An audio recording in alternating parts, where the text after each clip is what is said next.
One second. Good afternoon. Good afternoon. Another beautiful Sunday afternoon that God has blessed us with. Even in the midst of a storm, it's still a beautiful day. Not the storm that happens when God allows his beautiful gift of H2O to flow and bless us to be able to take things like baths and brush our teeth and cook the beautiful Sunday dinners you guys cook. You know, we're always talking about here on Life Off the Bench issues that affect the mind, the heart, the body, the spirit, to try to just help someone be a better person. I love that part of the show right there. When you can touch one person, you've done something really great, and great things happen to and for that person that you were able to help. Um, I promise you that tonight's title is intriguing, but at the same time, inquisitive. Because the title is The Questions We Have versus the Answers We Give and or Receive. And this is a topic now that's very hard to prepare for because only you know the questions you have, and only you know the answers that you give or have received. And so this is a principle-based topic. You're either honest, truthful, and try to help be a blessing to others, or it's no other way I can put it, you're a liar. And we know liars cause all kind of destruction and mayhem. And yeah, that's probably not a good thing. So, hey, we got to do this first real quick. And I'm extremely excited about it. Um, Not because of whatever, but because she's our doctor. She's our appointed doctor, Raven Campbell Smith, FNP, what did I say? FNP-C. And I'm sure the C means certified. So, hey, tell us a little bit about Doc Campbell. Yes. How you guys doing? Again, I'm nurse practitioner, Raven Campbell Smith. I have a clinic in Natchez, Mississippi, where I do all family care. I do have some kids I take care of that's younger than 18, but I try to stick to 18 and up. There we focus on diabetes management, hypertension management, and just the overall health of the patient, meaning that's mental, physical, all of that, everything. So if you're in the area, know someone who needs primary care, or even we do televisits now. My address is 300 Highland Boulevard. That's Suite B, and that's Natchez, Mississippi. Hey, that makes me really, really happy. You guys don't know because we try here at Life Off the Bench. We try to cover the whole spectrum and perspective of greatness. And so now we have she doc to me. So now, I don't care about all that nurse practitioner going through 19 years, get an MD. And also, man, this makes me even happier. Also joining the panel is ADD Law, Alan Davis, attorney at law. What's up? Hey, how you doing today? Man, great. I'm really grateful and happy that you guys are on the panel. It just validates what we do even more. And again, I'm so grateful to have you. But hey, go ahead and tell us as much as you want about ABD. Well, I don't think off the bench sports or life off the bench needs to be validated. I think you do good work. I've been seeing what you do for many years, and I appreciate what you do for not only the youth, but for people in general. Just a little bit about myself. I'm a local attorney here in Gonzales, Louisiana, with a primary practice of criminal law. I graduated from Southern University Law Center in 2005. I graduated from Southern University in 1997. Uh, again, I primarily practicing criminal law all around the state of Louisiana, both federal and state courts. And I'm happy to be here tonight. Hey man, real still, we're glad to have you, and your knowledge of and about the law, be it pre or post sentencing, you come with a vast knowledge of experience and love for the law, and so that means a lot. I generally have an idea of what I'm gonna say or how I'm gonna start this show, and it's hardly ever that I'm stumped in that situation. But again, for me, I think the topic is one that is gonna help a lot of people because we know that the only way we learn through life is by asking questions. If you don't know something, I was always told by my mother, if you don't know, hey, just ask. And sometimes you get an answer that you like or love, and sometimes you get an answer that you don't like or that makes you sad. But either way, life, gaining life knowledge or educational knowledge or whatever knowledge you're seeking, you must ask the question. And in knowing that, you have to also be prepared to receive a response, or you're going to give a response. And so I think the best way to start the show tonight is by asking the question, how have you perceived some of the simplest questions that you've been opposed to or given in the last year? 2 years. Let's just go 2 years um, post COVID, pre COVID, during COVID. Uh, like it's crazy, but yeah, crazy work sometimes. Hey, we're gonna start in the very bottom middle. What's up, Coach? What about you? Give us the simplest questions, or one of the simplest questions that you've had to deal with since we've been going through this COVID battle. Man, I never thought about that, honestly. One of the simplest questions I've been asked during the COVID battle. I can honestly tell you, just I hadn't. That's actually a new question because I have to come back and yeah, I got to reference, go back and reflect and think honestly. It's nothing that comes to me specifically about during the COVID era, something that I've had to answer over and over again. So I might need to listen and see if somebody can jog my memory. So y'all forgive me.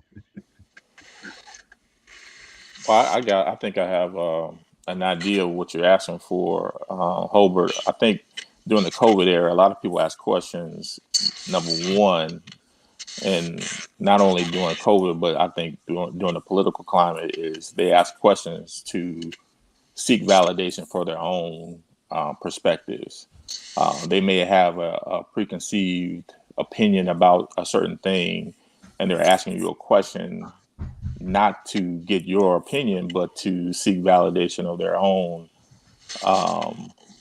own opinion on a certain perspective or point of view. So it's almost like it's a self-serving question sort of sometimes.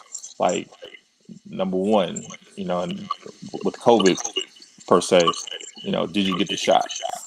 They're not really concerned whether or not you got the shot, but your answer would either validate or defeat their own perceived notions about their position on whether or not they should get the vaccine. Um, and from there they can determine how they should proceed with handling you on that particular issue.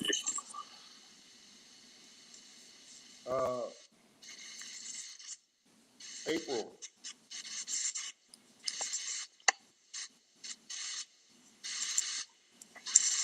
Good afternoon, everyone.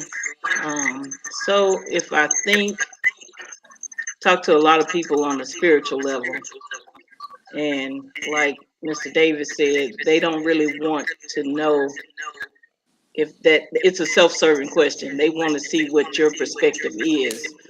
And so a lot of people were asking me questions from the Christian or religious point of view. How does COVID affect the believers? Is this the end times? And again, I don't know that they really wanted a validated answer. They just wanted to get a perspective or a viewpoint. Some people just want to jump on one side of the train or the other. And they need somebody else to help sway them to that position. And I think in turn, so if it doesn't go the way they want it to go, they can say, well, so-and-so told me that, and it doesn't really come back on them. We like to have a fall guy. So we have to find someone to blame everything on, whether it be political, religious, medical. This is a man-made disease. The government did this. We got to have somebody to fall back on.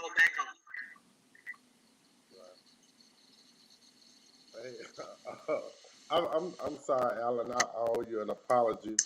Generally, after someone makes a comment behind the question, someone generally always says something not to rebuke, but just have thoughts on what the other person said. And I guess I didn't do my job as the moderator in asking, did anyone have any thoughts on that? So, if anyone remembers what Alan's response was, and he just talked about how people were asking about the vaccine and how it affected the people who had taken it versus the people who were curious, because we did have a couple of incidents where people had harsh reactions from getting the shot. So, anybody want to comment on Alan's past comment? Well, I can. I can't say it just to be just a follow up on what he was saying. I think just battling with just since we're talking about COVID, it was one of the most difficult times. Probably I can speak for half of healthcare providers, because it was a time like you were saying, and people didn't want to take it. Hey, is it safe for my mom? It usually we found in groups. If the mom took it, then the dad was going to take it, then trickle on down to the kids, and of course things like that. It was just more of, is it safe? So it was a very difficult time in the medical world, because just as you guys saw, we were front hand right there, and we had to make decisions for our family, even though we were really nervous about it also. So I agree with what you were saying about trying to just see who's had it, to see if I can get it next, is it safe and all of that. So that was a big time with kind of make sure for me that my I educated my patients enough on the vaccine so they can make an informed decision for them and their family. Alan, switch your. There you go. Yeah, you were crooked, bro.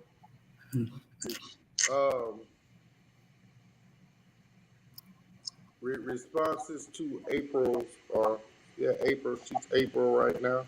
even though I asked her to change her handle. Well, thank you, Sissy Pooh. Um, anyone got a response to April's response?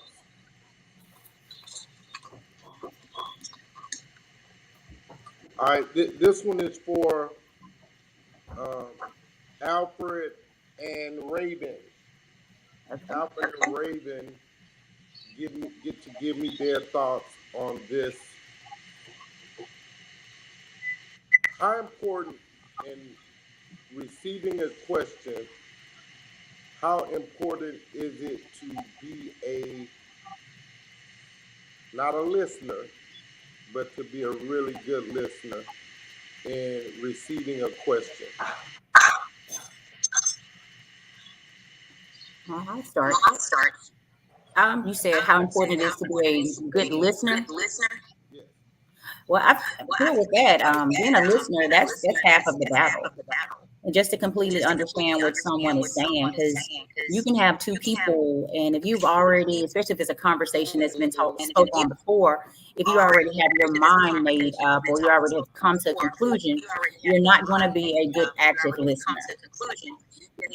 So just being a listener is half of the battle of communication. Alfred? Yes, I'm gonna further that by saying you have to keep an open mind.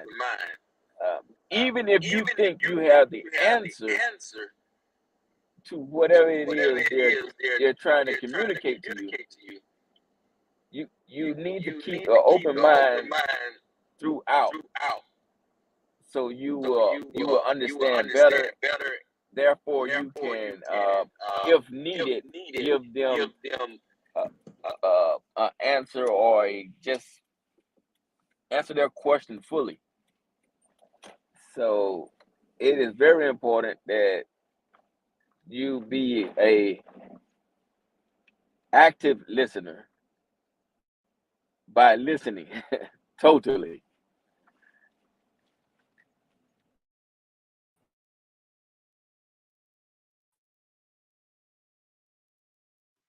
Great responses, you guys. I can honestly say our energy is. I don't know what's wrong with the energy tonight. So I'm gonna do this right here. I'm for real. Like we're generally a happy panel. Um, is anyone other than me sick tonight? No. Can I respond to Absolutely what not. Alfred and Dr. Smith said? Yes.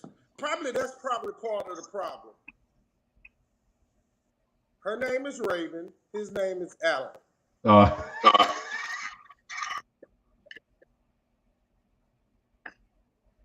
You trying to be funny or something tonight? I'm dead serious. No, he being serious. I ain't Cookie hard. I'm just gonna say it. This is normally not who we are. And just because we have new people on the panel doesn't mean we act brand new. So to piggyback off of what they were saying, valid points. Listening requires you to be active and not listening to respond, but listening to hear what the person has to say. 80% of all communication is nonverbal. So if you're doing something else while they talking, you're probably not listening. If you talking and cutting them off while they talking, you're probably not listening. If you got other distractions in your viewpoint, somebody else talking to you, you're probably not listening.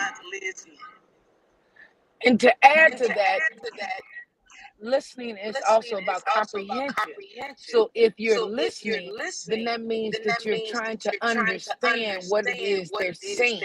And so you have to allow them to get their point out, and anything you need clarity on, you have to ask them for clarity. And oftentimes when people are listening, they're not engaging them to ask for clarity, and they're going and they're answering from their perspective or their definition. Right. Hey, hey. Um, so I've always had this thing. Uh, Niece, this your question. Uh, how important is it to have visualization or eye contact in the process of giving or receiving a question? Because I've always said I listen with my ears. I don't have to see you to comprehend your question.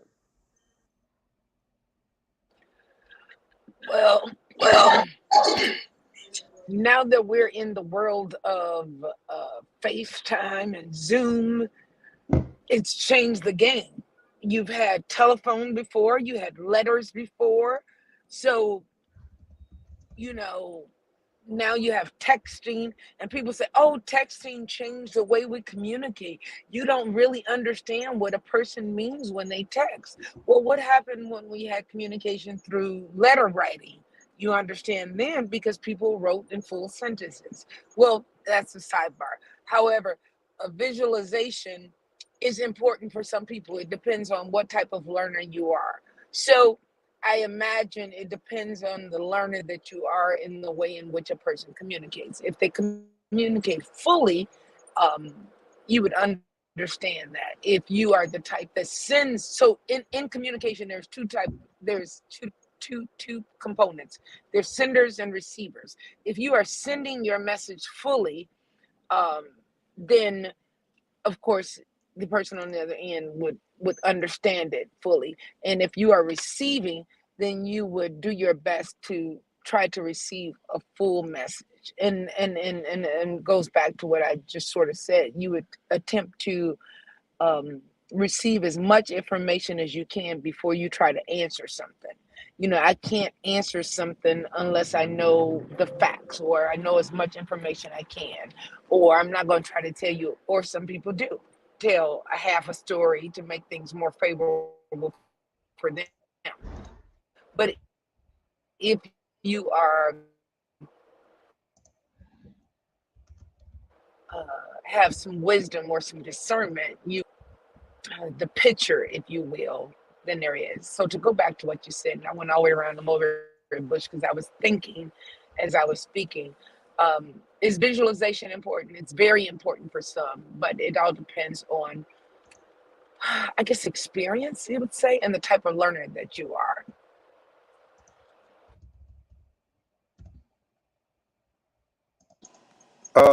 We have a question or a comment. I'm gonna ask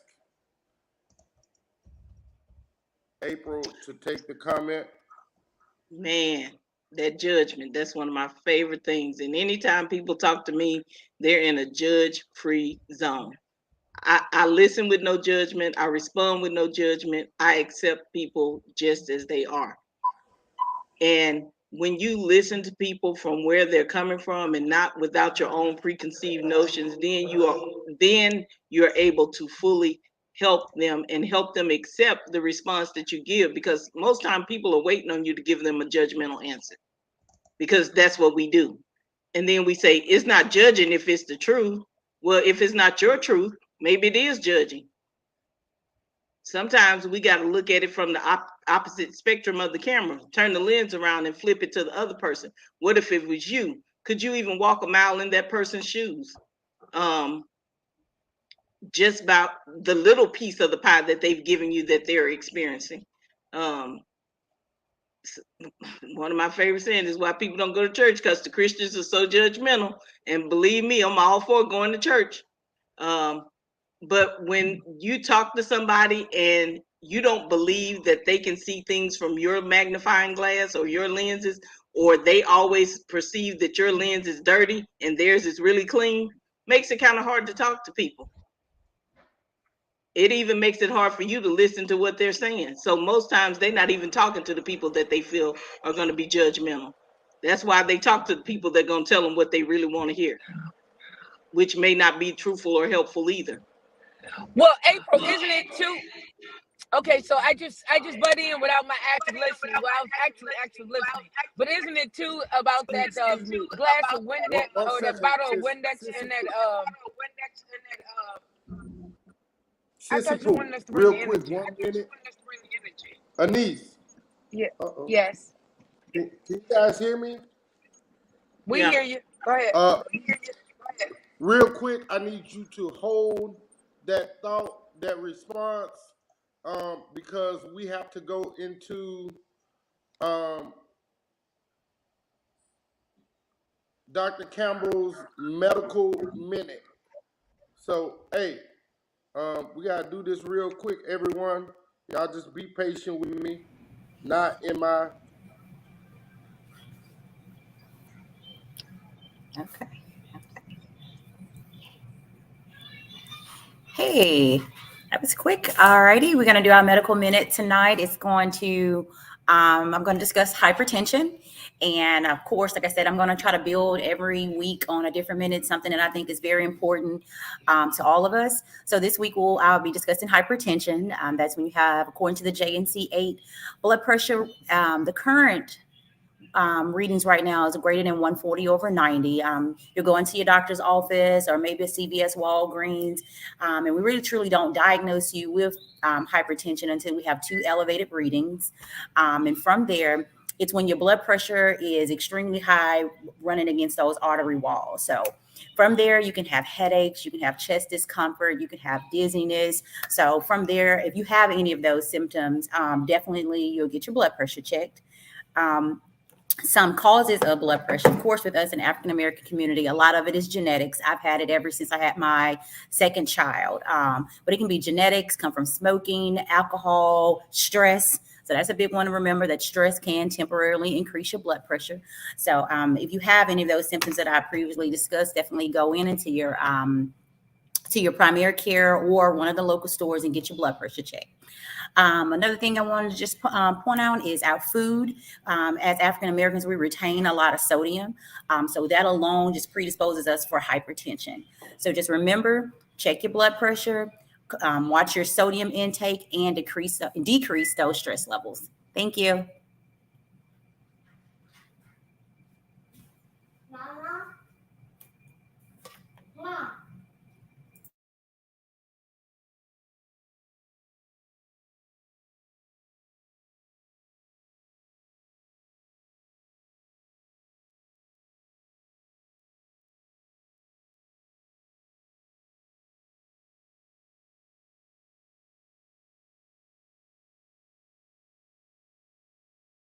Anise, I'm sorry. You know I hated to interrupt you and your great wisdom, but can you finish now? My wisdom or my old age and that 2-minute thought. Okay. Was that longer than 5 minutes ago? No, I'm just joking. But seriously, my thought was, and I was definitely aligning and agreeing with my sister April, is that, oftentimes people are hesitant to come to others and share. And something Coach Eddie said last week that has stuck with me and resonated all week long. And I probably owe you proceeds, what do you call it? Residuals, Coach Eddie, because I've been saying it all week. Transparency and vulnerability. All week long, I've been incorporating it and teaching it all week long. Is that the reason why people are hesitant to be vulnerable with us is because we forget that we keep a squeegee and Windex in our back pockets because we live in glass houses, but yet and still we keep, a crossbody with rocks in our across us, and we want to steady throw rocks, when we live in these glass houses. I hope I was off mute. Was I off mute? we hear you. Yeah, that was a good point. I wanted to hope. Hello, can you hear me? We can hear We you. with you. We with you. Oh, okay, good. I just send that to Eddie J. Okay, Hamilton at PayPal and Cash App. okay. Get it from my husband. Alfred, Get take care of that now. it from my husband, coach. Okay, Alan. And he doesn't have PayPal or Coach app. I want you to collect it from him. Alan,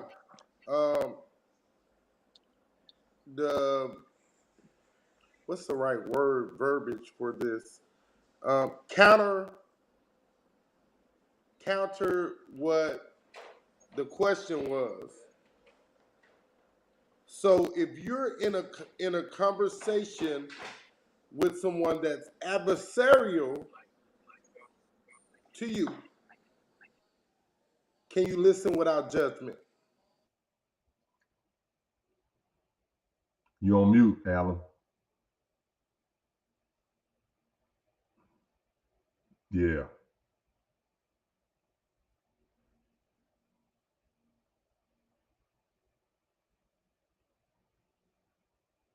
No, it might not be responding to your headphones. You might have to unplug them.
Hey, did we have this problem before? How we did that? Just go out and come back in?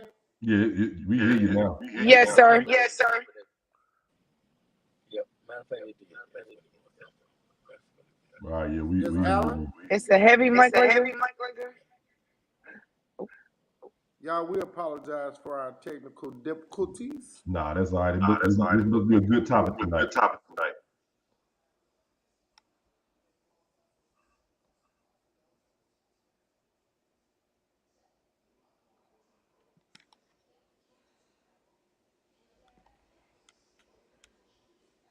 Well, I want to apologize to April as well. Alan, you are able to speak now? Say something, Alan.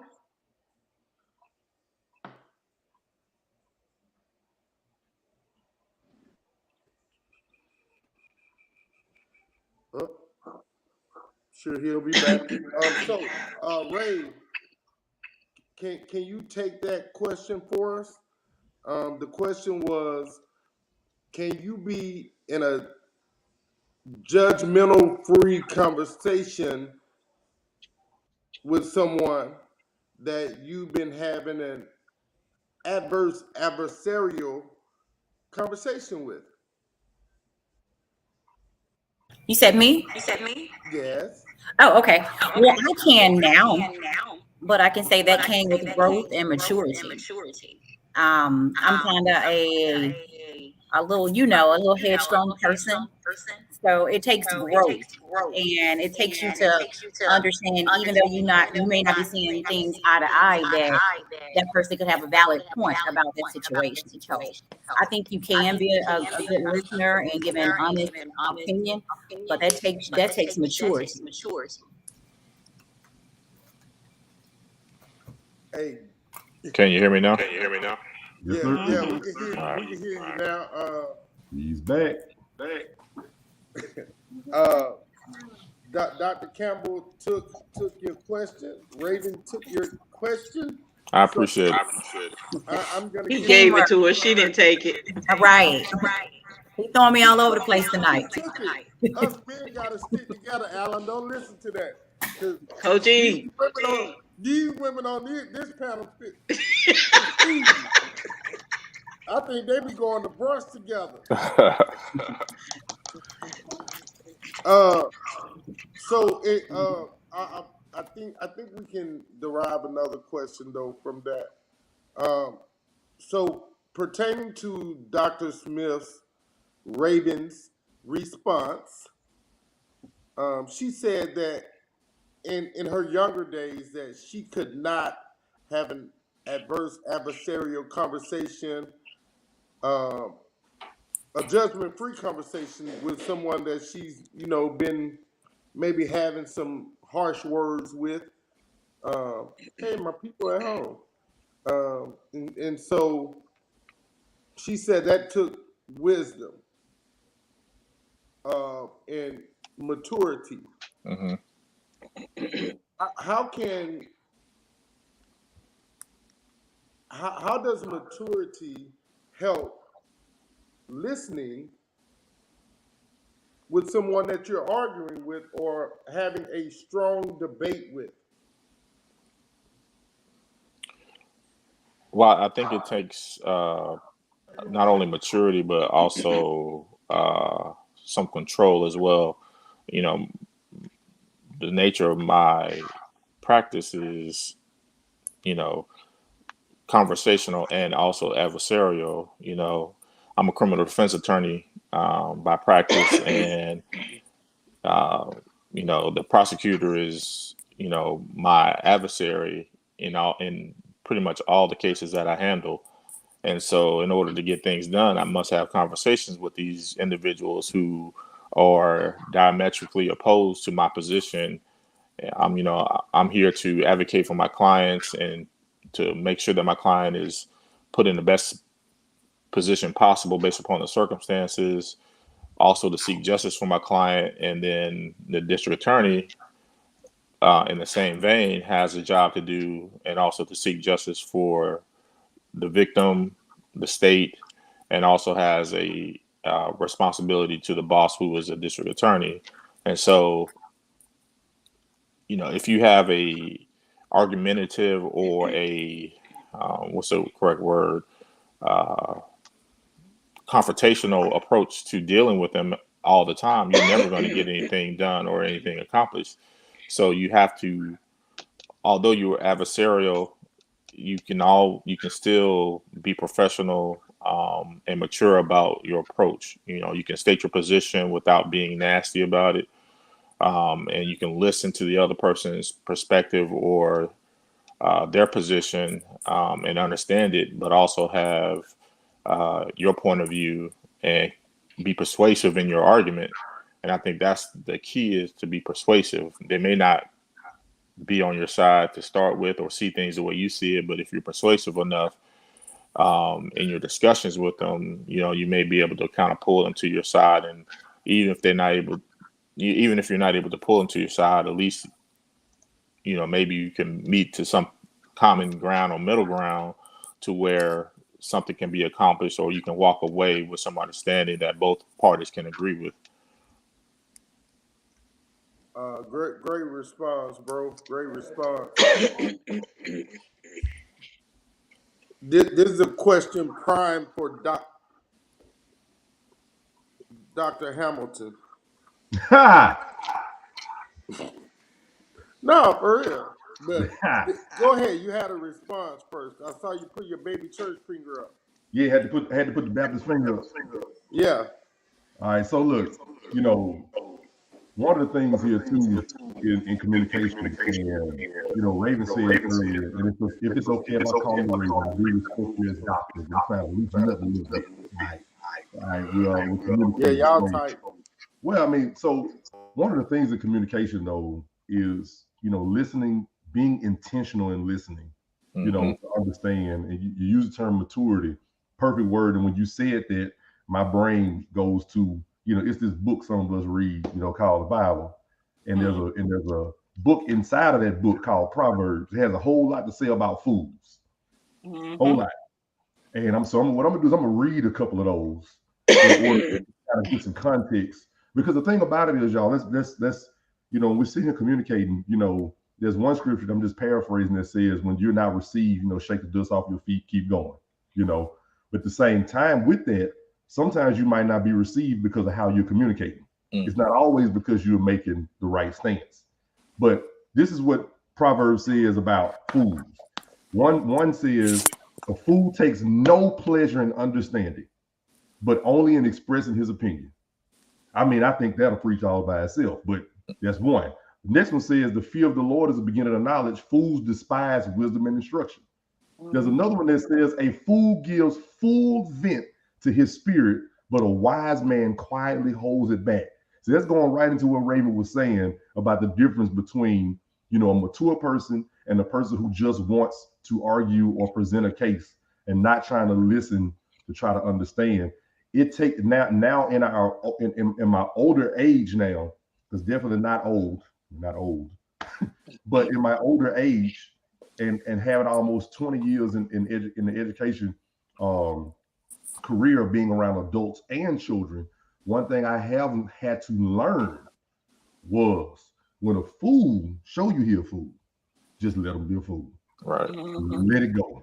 Because at that point, if both parties might not be mature, one party might be the one that's more mature. So I had to learn over time, when somebody is not trying to understand, or they don't want to be helped or understand anything, man, just you gotta let it away.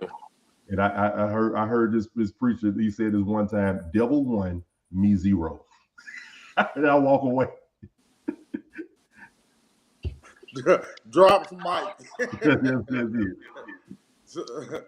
So great content, bro. I think this is gonna be our last thing on questions. And Eddie, I think I think the most of what we've talked about questions have been pertaining to adult situations. Okay. But there's another side of this coin. When you flip it, how do you handle the way in which your mind processes a question, be it a normal conversation, or say, for instance, it's your child and they've done something that you've expressly said, do not do. Don't you dare do that. But the child follows his own mind, or doesn't care how his behind feels, and does it anyway. How do we relate those situational questions to and for children in order to get them to comprehend what you're trying to get across? That's a great question. What I've learned over time is that we have this thing with teaching to the why. So now I'm proactive, meaning before, in being able to express why. Like, we understood, if the adults talk, do what they say, that's it. That's how we was raised. Y'all see what I'm saying? Now, does that mean we didn't have questions out in our mind? We probably did. But in our time, we got pop, pow. Do what I say, shut up, leave it alone. But as time has evolved, and our children now at this time frame are more exposed to information, with them, the question why is not a bad question. It's actually how we should communicate. Especially, like I said, if you're dealing with a child or somebody that's in the middle of learning. So what I try to do is, ahead of time, is give the why I'm telling you this, or why I'm asking you this, for this purpose. And by doing that, now I'm giving you the reason and what I expect, my expectation of you to do what I'm asking you to do, when I'm telling you why it should be done. Now, when you make the decision to do it anyway, your head getting bust, because I explained to you, I explained to you why, I needed you to do something a certain way at a certain time, so like I said, some of us still have our own. There are moments with it. It's just do it because I said do it. But what I try to do is what I say when I try to do. I always try to express, why I need something a certain way. And this is the reason why this needs to be done. And now, if you decide to step outside of that boundary, now it's time to get you in whatever form that is, whether that's parent or whether that's a coach or whether that is as a teacher in the classroom. That's dealing with with children, all ages, with children. All right, great, great response, bro. We got it from a parent and a teacher's vantage point. Now let's get it from a psychologist standpoint when you have to deal with kids and what comes to your mind, Denise, when you formulating questions. Then let's get it from a doctor's standpoint, Raven, in how you formulate or what are your open thoughts when you're trying to help children in the doctor's office. And then, Alan, let's catch you when you have to deal with a young child that's coming into your law office that has done something expressly against what his parents have told him that would get him in or her in trouble. Um, and y'all can go in any order or the order I called y'all. Either way, I'm good with it. Okay. So I'll so when I, not to break confidentiality, just in my immediate thoughts. I'm sorry. I said especially that one. Don't break any confidentiality agreements, please, doctors and lawyers. Absolutely. Absolutely. But just in thinking of working with um a, a young person, and thinking of the why, it's not far off from working with an adult. You want to be able to help them process through the thought process behind their behaviors. And I tend to focus on the CBT, which is cognitive behavior therapy. So what are your thoughts that drives your behaviors? And so when you began to process through the thinking process, so what is it that motivates your thoughts? Because your thoughts tend to drive your behaviors. So if I'm thinking irrational thoughts, I'm tend I tend to behave that way. And it's no different for young people.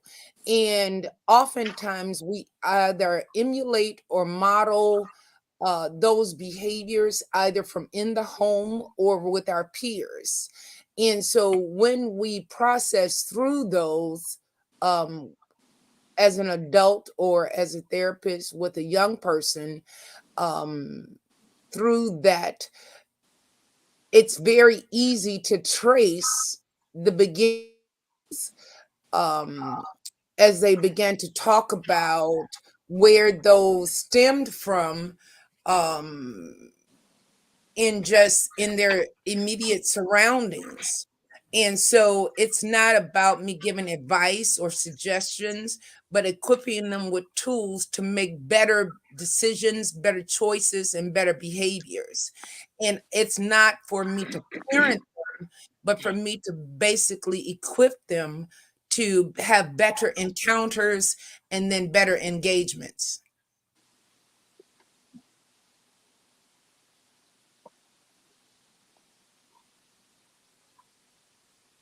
In a second.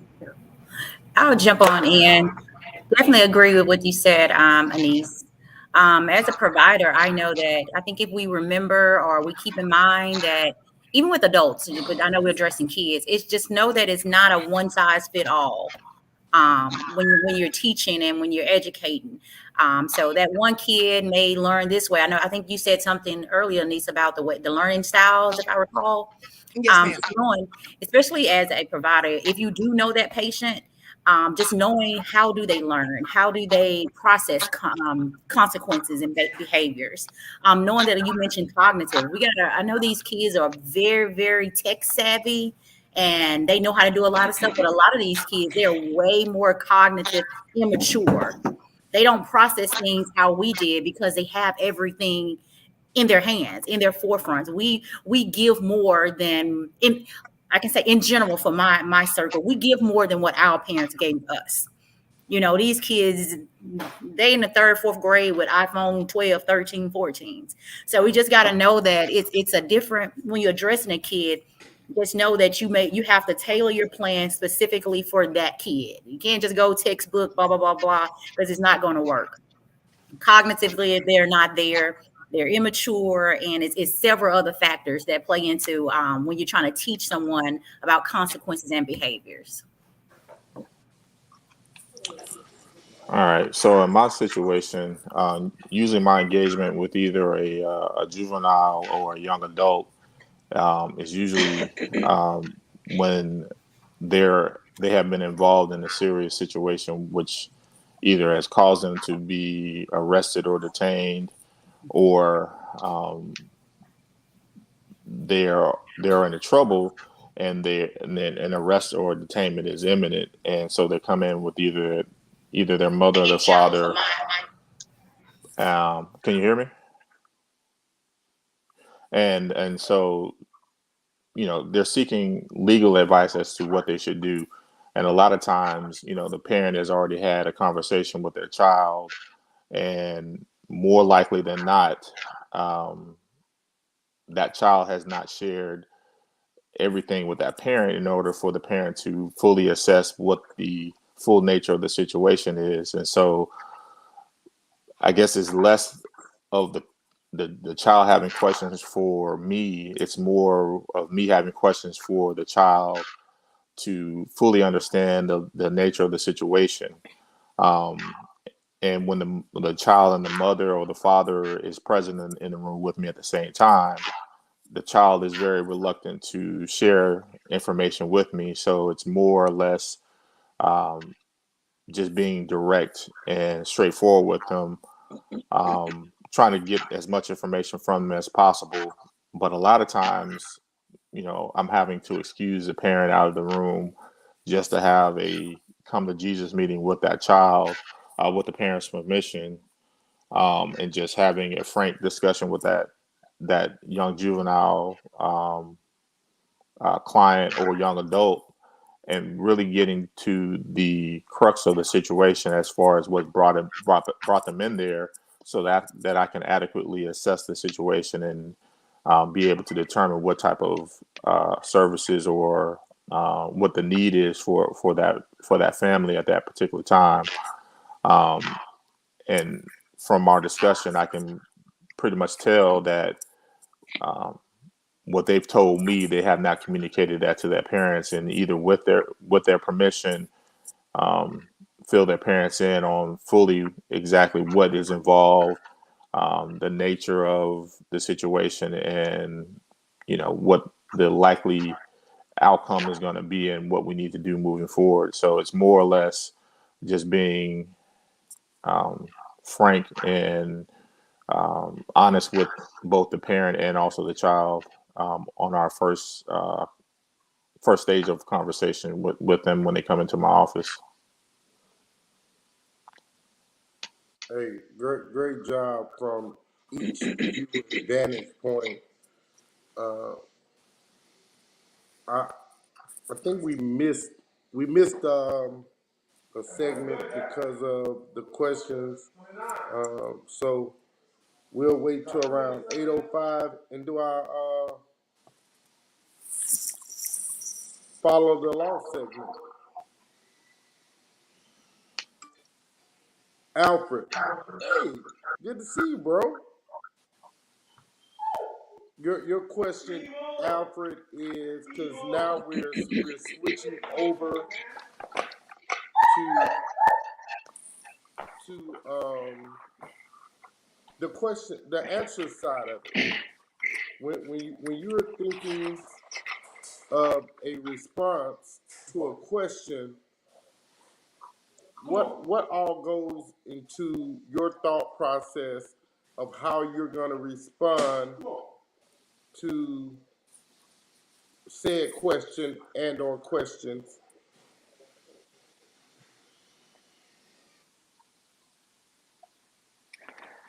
Okay. I think you have to take encounter everything that's going on at that moment. You have to take account of the condition of the person when they're speaking with you, uh,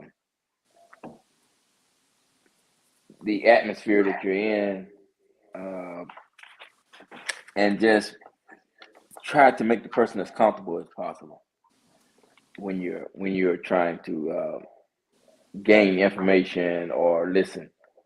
Be be true with your answer that you do give, and try to stick the person is talking to you about. So you want to stay on page with them, so you don't throw them off, and then they're gonna go off on a tangent on something else if you do, and they'll never get the answer that they're looking for. So everything I would say, you take account of the atmosphere where you're at, the location, uh, accessibility to what,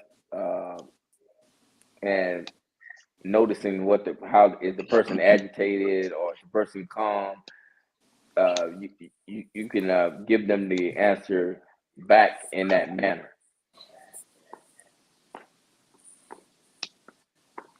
Great response, bro. When when when the process of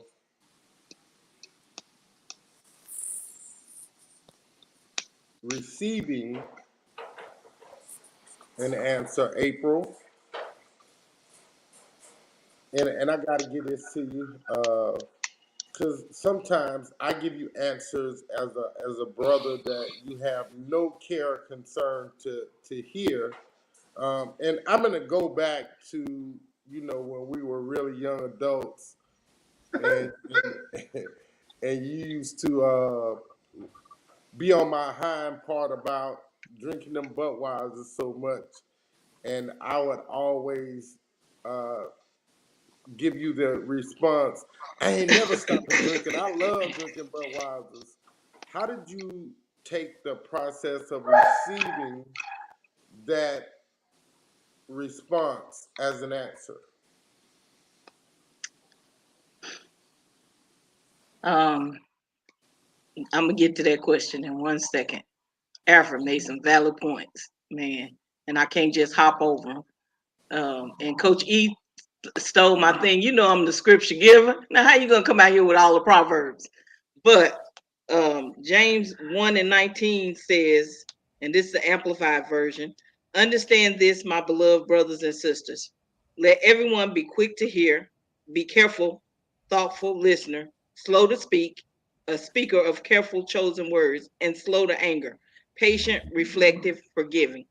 And I think Alfred said that when we are engaging in this conversation with someone, we have to know where the person is at. We have to know the environment that we're in, and we have to know what they're dealing with inside of their own mind. So you got to know who you're talking to. He said, give them the truth, but in giving them the truth, because we like to say it was the truth. Yeah, it was the truth. But is that person in a fragile state where the way you give them the truth is going to tear them down even further, or is it going to build them up? They said, think, is it true? Is it honest?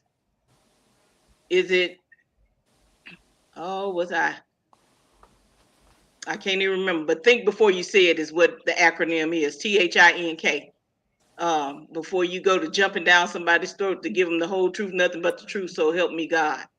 And now, in response to your question, in the process of receiving answers, sometimes people tell us what we don't want to hear. Your response really wasn't what I wanted to hear, but as your sister, I felt it was my obligation to continue to give you that which you needed. And so sometimes we have to give people what they need, even if they're not receptive of it or that's not what they want. But you got to do, the Bible says, in loving kindness have I shown you. That's Jesus showing us love and kindness. And so when I look at it, I look at, if this is what I want from somebody else, this is what I got to be able to give. He said, there are three things: love, faith, and hope. But the greatest of these is love or charity. And so if you can't love somebody and be gentle and entreat them with kindness with your words, a soft word turns away wrath. A soft answer turns away wrath. So you can give them the truth and be soft with it and be kind with it. You ain't got to be hard, tough, and cruel in what you say or what you do. So if we was 20 years back and you was still drinking them Budweisers, and I won't say what you used to call them, but I would still entreat you with love.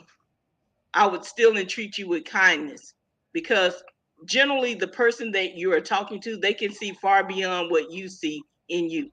And so I like to say that that's what I generally see in people when I'm talking and listening to them. I see the part of them that they don't see, the greatness, the future that has an expected end, the purpose that's calling them forth. See, I've been telling you for years, you need to go on ESPN. I'm about to write them a letter and get you a job, bro.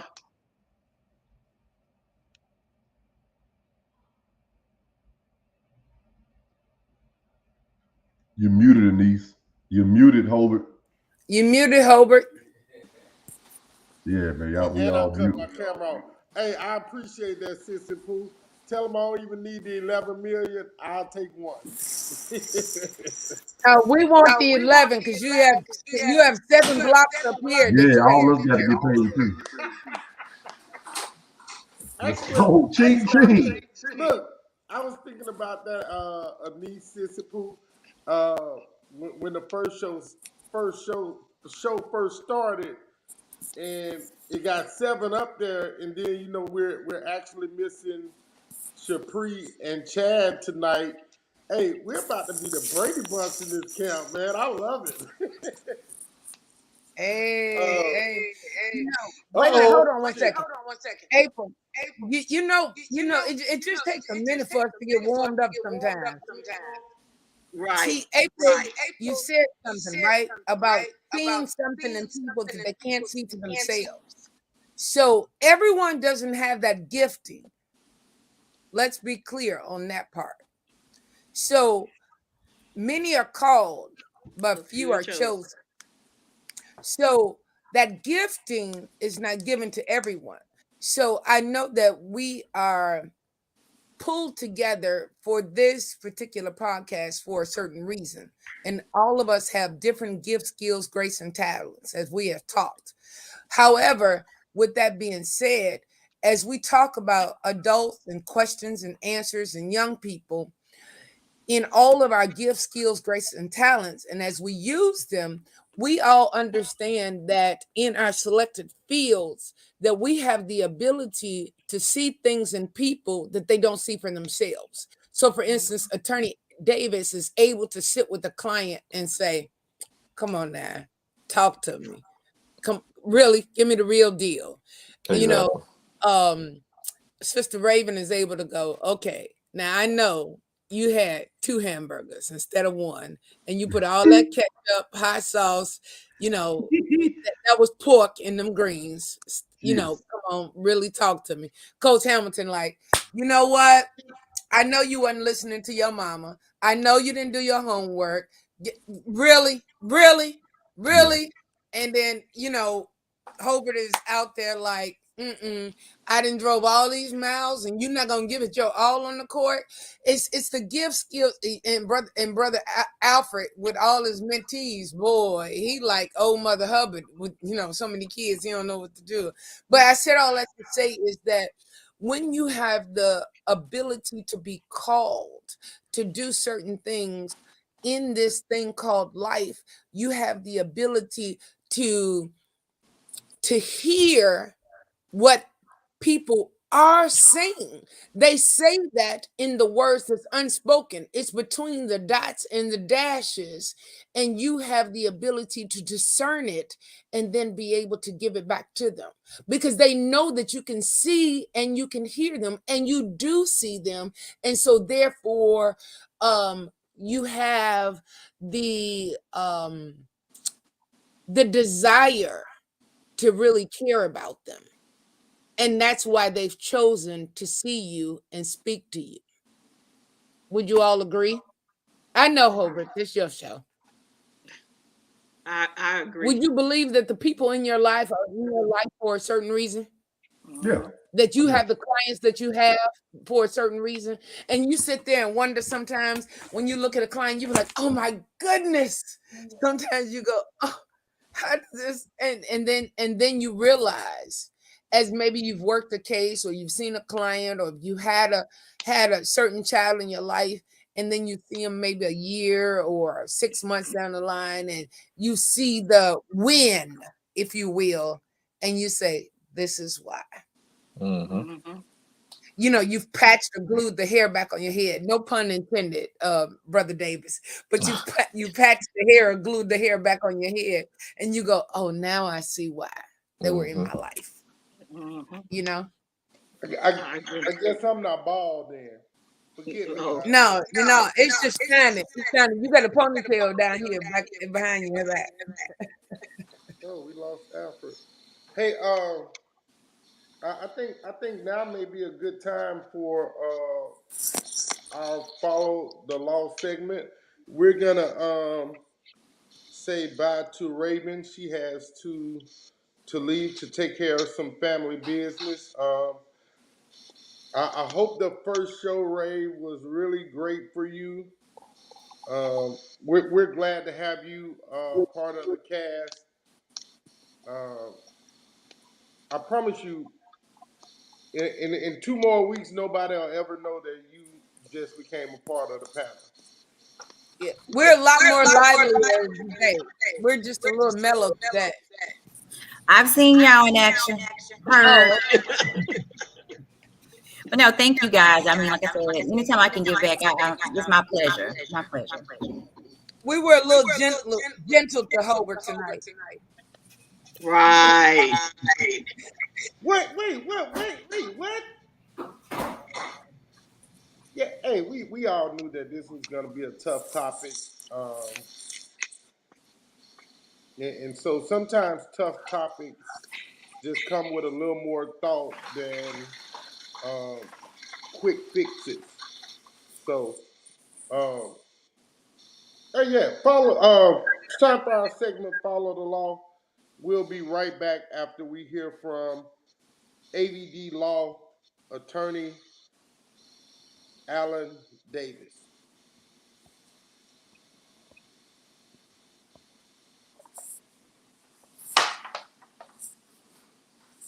All right. So this is the Follow the Law segment. Thank you for the opportunity to come speak to you. This is about what to do when being pulled over by the police. First thing you want to do is when you see the police approaching you, as soon as you see the lights and the sirens, you want to make sure that you pull over to an area that you feel that is safe, that is lit properly, that is off of the road, that is both safe for you and also the officer who is pulling you over.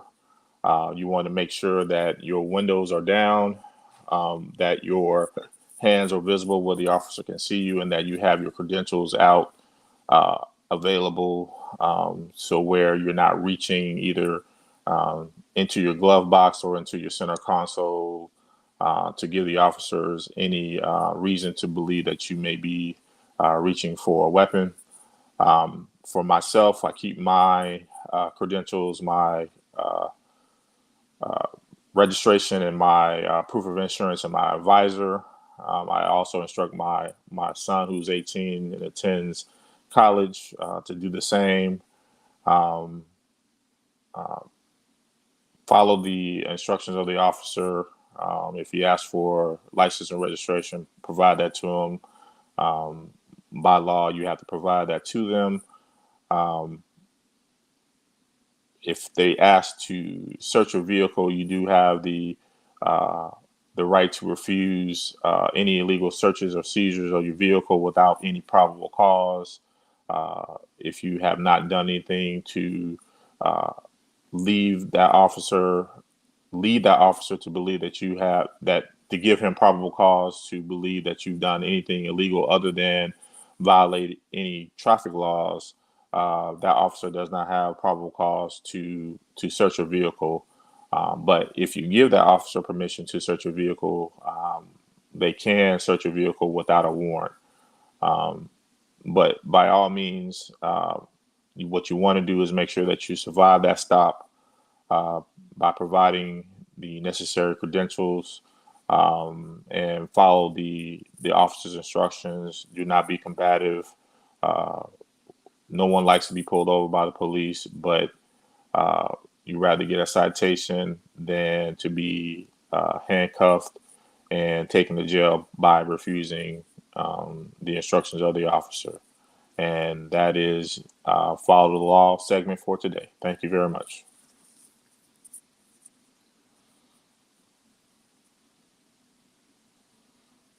Great job, bro. Great job. We hardly here. I'm gonna say here lately, we hardly ever see the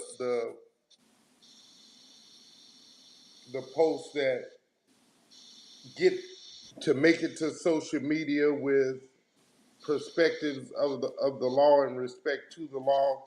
When someone gets pulled over, it's always combativeness. And again, I agree with you 100%. Um, it's just easier to give them your credentials. It's easier to avoid the drama of having to deal with a police officer that's, mind you now, that's also a human being. Mm-hmm. And even though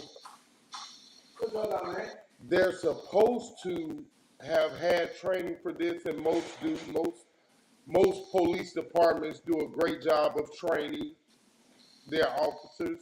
But again, they're human, and they may have had a bad day as well.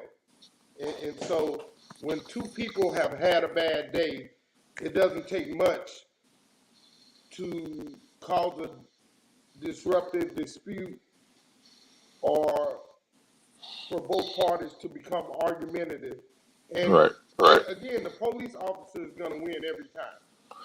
Right. I mean, they're trained to de-escalate the situation, but if if if you take the time to not escalate the situation yourself, um, because you're not going to talk yourself out of getting a ticket that day, your best bet is to, go before the judge and argue that ticket before the judge, or pay somebody like me to fight the ticket for you. Hey, we got we have our criminal justice guy as well who wants to say something on the matter. No, I just had a question for Mr. Allen. Uh, you, in your statement, you said you can drive to a place where you feel safe. How far can you drive before they consider that you not obeying their order to pull over? Oh, that's a good question. I don't know if there's a bright line rule, but if you're, say you're on a 2-lane highway and there's a soft shoulder, probably the next road that you can turn off of. For instance, I was on my way to Ruston, Louisiana yesterday on 167. I mean, there's a safe way to pull over, but it's not a well lit area, nowhere near on Highway 167. So, you can drive for miles and not find a well lit area. So in those situations, you just have to find the safest place to pull over in that situation, especially at night. My son, he was considering going to Louisiana Tech to go to school. And one of the deterring factors for myself and his mother was the fact that we did not want him traveling down 167 at night coming home, and possibly being pulled over by a state trooper, on that lonely highway. But to answer your question, I would say 100 yards from the moment that the officer puts on his lights to indicate that he's behind you. But obviously, you want to make sure that you're in a safe area, not only for yourself, but also for the officer. Pull off to the side or to a side street, one that's as lit as possible so that you feel as safe as possible. If it's a public area, say for instance, a gas station parking lot, I would suggest doing that. But there's no bright line rule to say how far you have to go. But I would say best guess estimate will be no further than 100 yards or a football field length. Okay, once you're pulled over,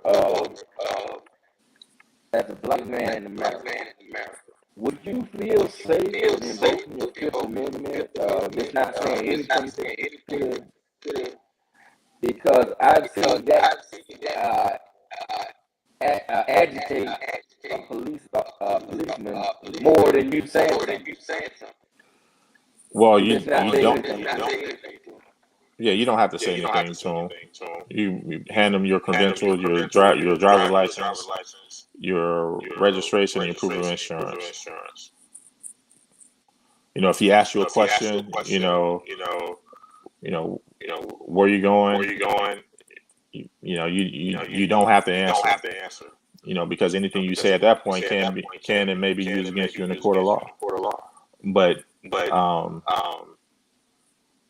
if it's an innocuous question and something that's nothing that would incriminate you, there's no reason.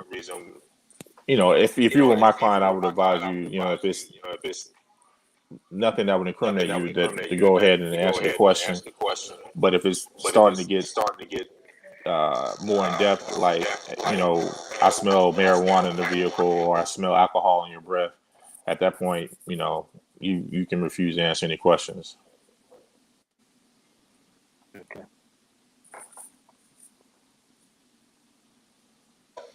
Great follow-up question to the follow the law segment, Alfred.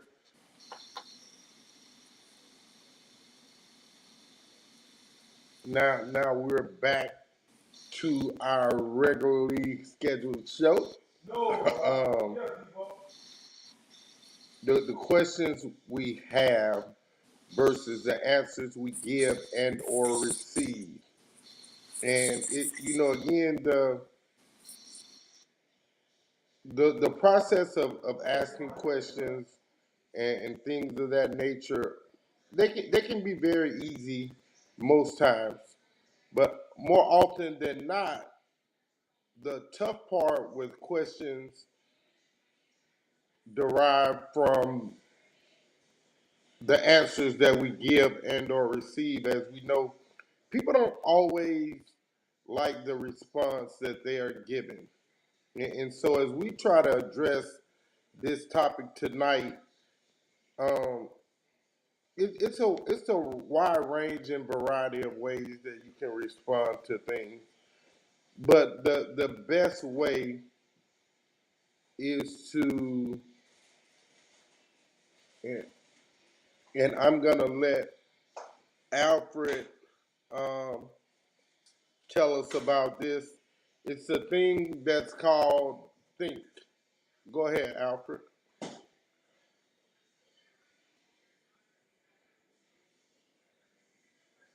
Yeah, I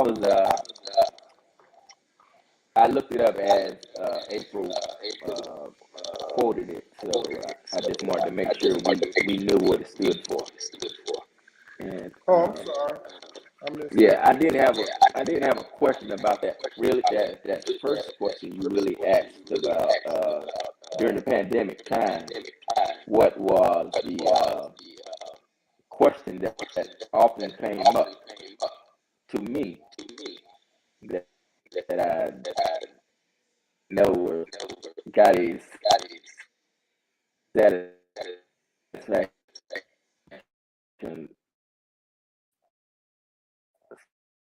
satisfactory answer for.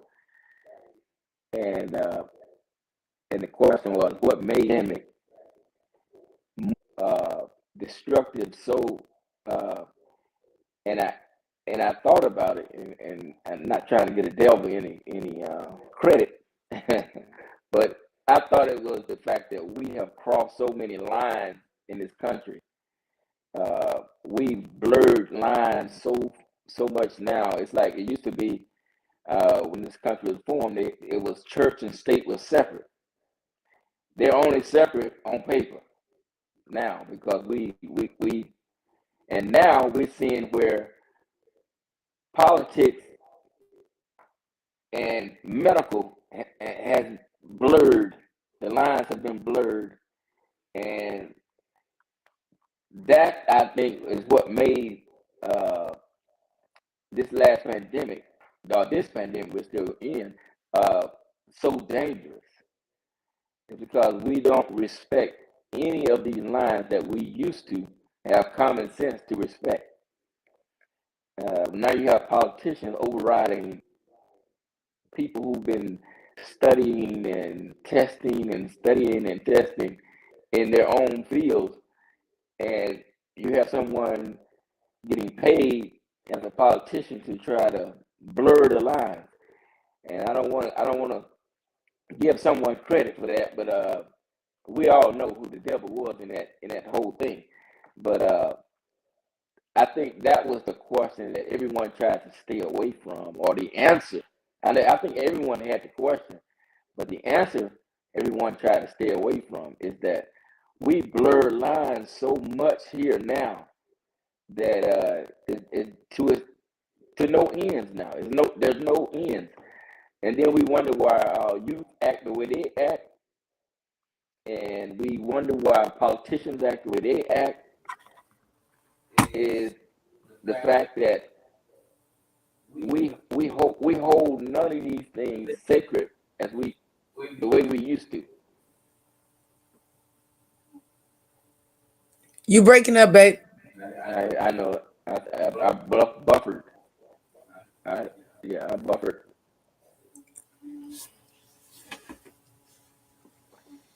I definitely understand what you're saying, though, Alfred, and that is a real thing that integrity has been lost somehow. Integrity has been lost somehow. I don't know if because again we all know this like um, the cost of chicken wings went up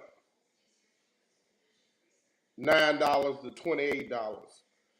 Oxtails went up $5 to $50. Like that's blurring the line because people allow it to happen. So definitely great points, Alfred, and I hope it's gonna get better. Now you see, when you asked that question initially, I went to matters of the heart that people were disingenuous about to a degree, and that was, are you okay?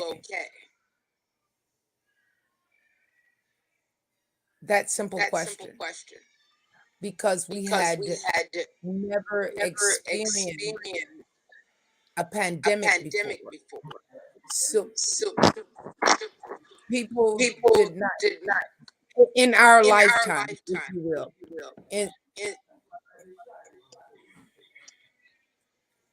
And so my husband speaking to me in the background now. So I had not experienced a pandemic. So people had not or did not know how to answer that question. And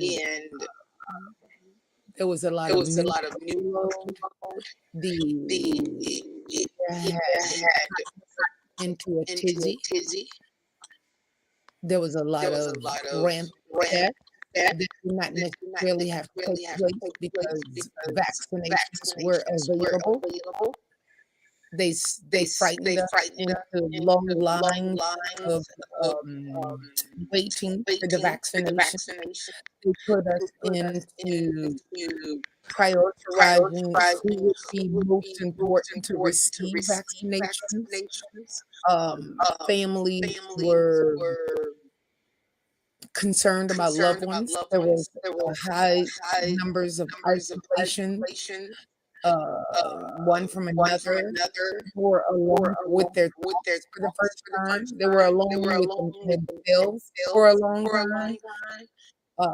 People that did not have um, anyone else that were single. There was just a lot going on. So the question, are you okay? People do not know how to answer that question and actually what that meant. Right. So that's what came to mind when you asked that. Right. So, And I may be opening another can of worms, and I know that you may be trying to wrap up the show, but I think that's something, if we're going to talk about questions asked and answers received, that's a genuine answer, because we are still in a pandemic, and we seem to find to be rushed through it, and there are still different variations and different phases that we're going through in society, to make ourselves comfortable with coming out, if you will.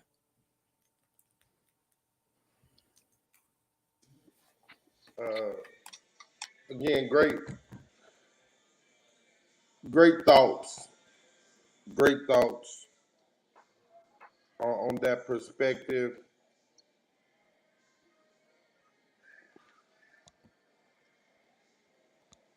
We're missing someone.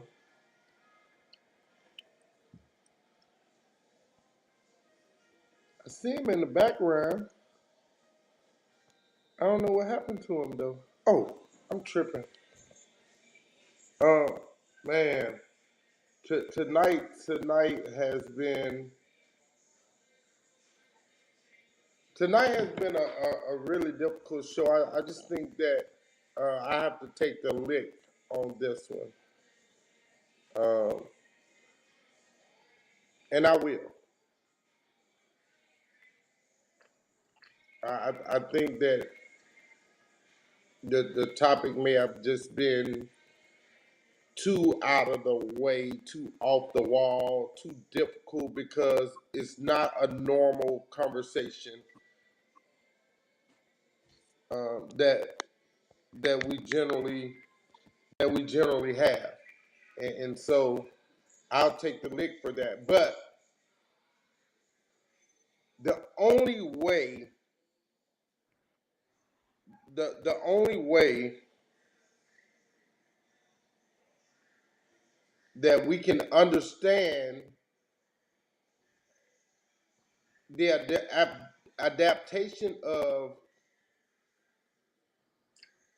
continued growth and learning is through asking questions. And it may not always give you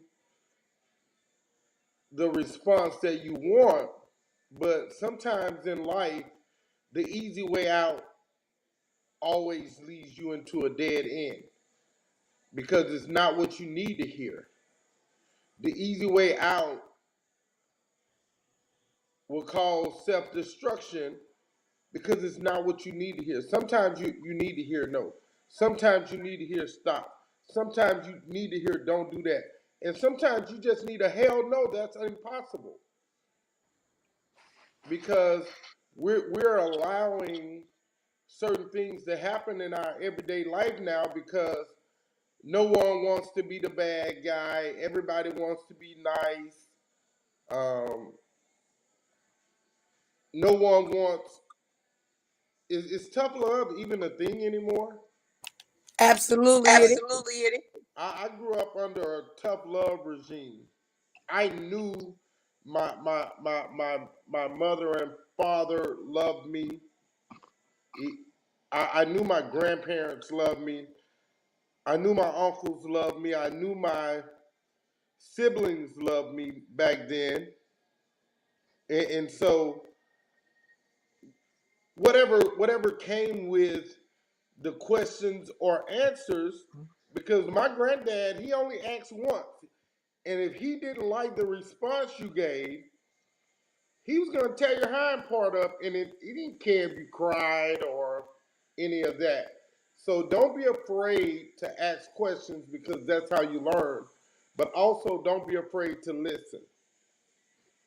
Don't be afraid to listen with your whole heart. Don't be afraid to listen without having something back to say. And I know in real life, every day now, I have that problem right now.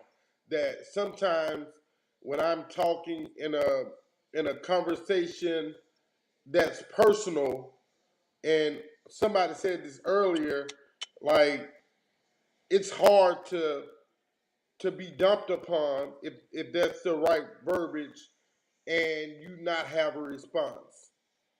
But that may be what's best. So again, thank you guys for joining us for tonight's topic of the questions we have versus the answers we give and or receive.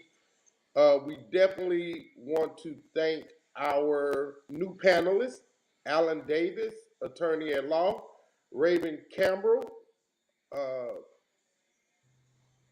nurse practitioner, doctor, and two more people that I call very dear friends. And you know their integrity is great, their honorability is great, and we love them. And they're gonna add mass volume to our podcast.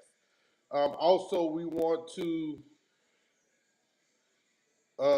we have three three entities that we always want to acknowledge. We want to start off with the Coaches Sanctuary podcast. That's Dr. Hamilton. We also want to acknowledge Healing Hands Ministries. That's April. And man, I cannot, God dang it. Yada, yada, yada, yada, yada, yada, yada. Come on, tell me, Anise, I'm sorry. You have Ruth mentoring. Mentoring. Yes, that was it. That's what You I was better get looking him, for. Anise. You better get him. It's No, been 3 seasons. I had a brain malfunction. No, that's all the time. Wear him out. But he loves us. Yes. What's the question to ask? Do you love me, Peter? Yes, I do. Do you love me, Peter? 3 times? You're gonna really ask me 3 times? Absolutely. So, hey, Ruth Mentoring, Chicago, Illinois. If you're in the Chicago metro suburbia area, hey, you need some mentoring, you need some guidance, you need some help with some understanding. Roots Mentoring is the place to go. Coaches, you now have a place to call home that you're going to get love, affection, and a wealth of knowledge because the person leading the charge is a student first. And you can never be a great teacher unless you are a great student. That's what you get with the Coaches Sanctuary, Shreveport, Louisiana. I'm sorry, Bossier.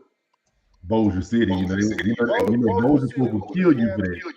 My bad. I'm sorry. Forgive me. And Healing Hands Ministry, if you are in the Atlanta metro suburbia area, um, and you need someone to talk to, you need some counseling. She even has.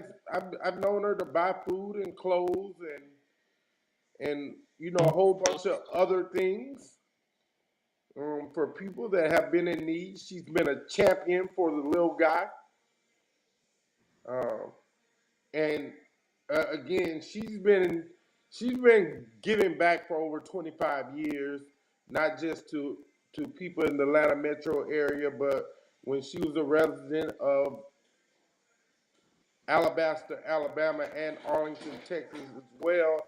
So don't be afraid to hit up Healing Hands Ministries. Um, Alan, do you have a special project that you work from that has nothing to do with your everyday life? If so, we want to acknowledge that as well. Um, no, not right now. I'm just a parent of four beautiful kids and a husband with a lovely wife. But I am involved in some civil activities here in the Dallas area. No doubt, no doubt. So, hey, thank you guys, man, for joining us on tonight's show. Next week, we will gratefully welcome back one of our educators, Chad Wilson, and our finance lady, Shapri Barnes, and Dr. Campbell will be back. Our attorney will be back. I brag different, man. I got the best podcast panel on planet Earth. If you don't believe me, just check us out. We bad. We bad. I need to contact Alan. Oh, Alan, put your Oh, hearts up, bro. We do this at the end of every show because we always lead with love, compassion, understanding. Uh, I love it. I love it. I love it. I think I'm getting there. I love it. I love it. Oh, she calling for Coach Eddie. I think he's muted. They Alan, I got need me. to get some literature from you. You need something from me? Alan. okay. Oh, yeah, I'll y'all get just hold your up on that, bro. information from Holy. So, hey, we love y'all, man. Bye. We got some family business to take care of. All right.